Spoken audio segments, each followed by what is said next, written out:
The featured company is a paid client of Proactive Group Holdings, and this recording is disseminated by Proactive on its behalf. So we're well positioned now to move forward. We completed a raise during the summer that gave us a sufficient funding to do the updated feasibility study and then move us onward into the plan of operations and probably through the permitting process. So we're quite well positioned now at the forefront of lithium companies in Nevada. Very welcome back inside our Proactive newsroom. And joining me now is Bill Willoughby. He is the CEO of Century Lithium. And Bill, it's great to see you again. How are you? I'm good, Steve. Great to be back with you. Yeah, a Thanks. couple of things I want to talk to you about Angel Island, of course, which we've talked extensively about over the last little while. The work keeps happening, things keep progressing forward, and that's what today's announcements are about. First off, Fast 41. Tell me a bit about the status and what it means and what exactly it is. Well, Fast 41 is a federal program. It was under I think it was 2016 Infrastructure Act, and it's now evolved into supporting mining companies through the permitting process.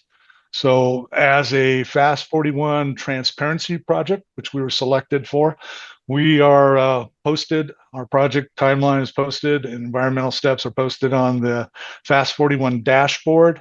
That allows the public to look at our project, look at the documents that are related to it, and just helps us communicate with the government and the public on that basis.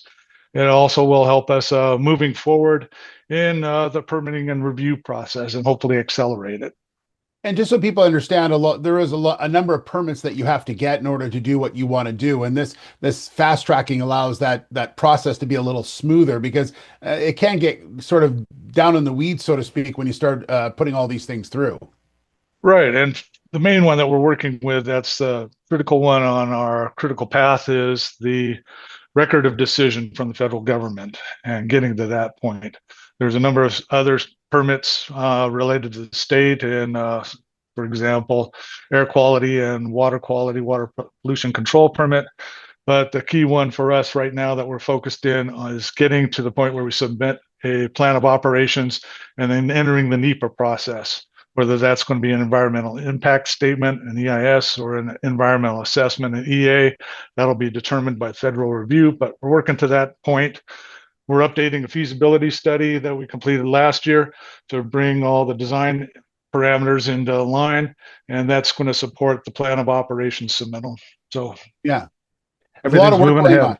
Yeah, that NEPA one, that a lot of that is there's a lot of things within that legislation that you have to follow along, but not necessarily related all to your project. These are specific things that you have to get done in order to move past that process, right? Well, yeah, they are related to the project and the fact that there's social and economic impacts. There's Right. just general impacts around the area that we have to be reporting on. And that forms all the basis of the studies that we completed. We completed the last of about 20 studies that form the review package. The last one's under review now with Bureau of Land Management. So we're well positioned now to move forward. We completed a raise during the summer that gave us a sufficient funding to do the updated feasibility study and then move us onward into the plan of operations and probably through the permitting process. So we're Yeah. quite well positioned now at the forefront of lithium companies in Nevada. Lastly, Bill, 2025, obviously you've been pretty busy with all the work that you've been doing, but it sounds like 2026 and the beginning of it is going to be very significant for the future of the company. Exactly. And we've been doing a lot of things on the general site prep, the downstream battery interface.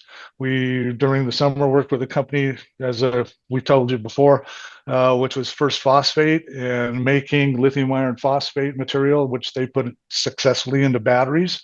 So we know that by that our material that comes out of our project will be decent quality, battery grade. So that's all good. And just a lot of things in different areas that we're concentrating on and working forward through. Yeah, busy times for sure. Bill, thanks so much for the Yep. update. Really appreciate the time, and we'll talk again soon, okay? Okay, great, Steve. Thank you. All right, Bill Willoughby, the CEO of Century Lithium. The featured company is a paid client of Proactive Group Holdings, and this recording is disseminated by Proactive on its behalf. It is for informational purposes only and does not constitute investment advice, an offer, or a solicitation to buy or sell any securities. Viewers should conduct their own research and consult a qualified financial advisor before making investment decisions. The views expressed are those of the speaker and do not necessarily reflect those of Proactive Group Holdings, trading as Proactive Investors, or its affiliates. No responsibility is accepted for any loss arising from reliance on the information presented.